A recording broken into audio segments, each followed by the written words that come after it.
Hey everyone, John Henry here from School of Trade. Today we're going to be taking a look at a kind of a double up pattern here where we have a wedge formation that tried breaking down.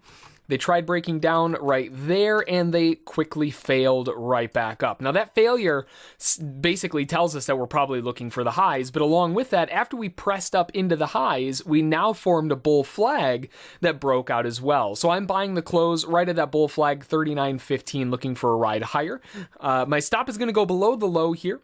So we'll put the stop down there. In terms of upside targets here, I'm looking for essentially measuring this as the flagpole and looking for that to continue up. And that puts us right at 39.52 above us. So that is going to be my final target. Now, you know me, I don't like front running. I don't like putting my targets right on those levels. So I'm going to front run it a little bit here.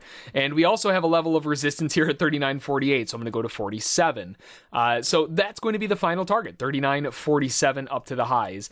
Now, the way that this set up, we had a nice little bounce off of the lows here. The buyers definitely took control at around 2:30, 3 o'clock in the morning. But after they grabbed control, it just kind of went nowhere, right? We're stuck in somewhat of this range inside here, and it just doesn't look that good until we had this failure at the lows. The sellers tried slapping it lower. If the sellers were going to take this down, they would have done so inside here, or at least selling the pullback.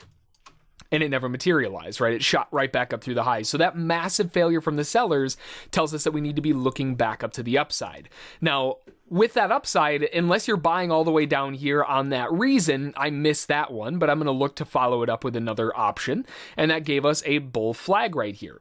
We get that strong spike higher, we flag out, and then we close very aggressively outside of it. Now, you may still have a chance to buy a pullback back higher, but everything right now, given how aggressive this move up is, I'm just going to get in right now at 39.15. The risk reward is phenomenal on the trade regardless, so I can't really ask for a much better entry point anyway, but you do have the option to try to catch the pullback as well. So I'm in long at 39.15, stop is down at 39.02, and looking for the flag breakout to double itself up to that 39.47 target.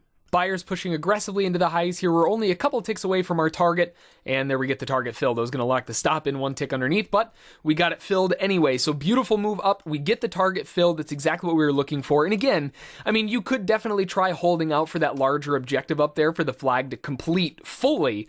But given the fact that we have resistance here at 39.48 on top of front runners taking, ahead of 52, I'm just going to take it below at 47 and call it good. So beautiful move up. We have a wedge breakout that immediately led into a flag, and that was the buy opportunity of the morning. So that's going to do it for me. If you have any questions about it, feel free to send an email to School of Trade. Don't forget to check out our trial at schooloftrade.com, and as always, we'll catch you next time.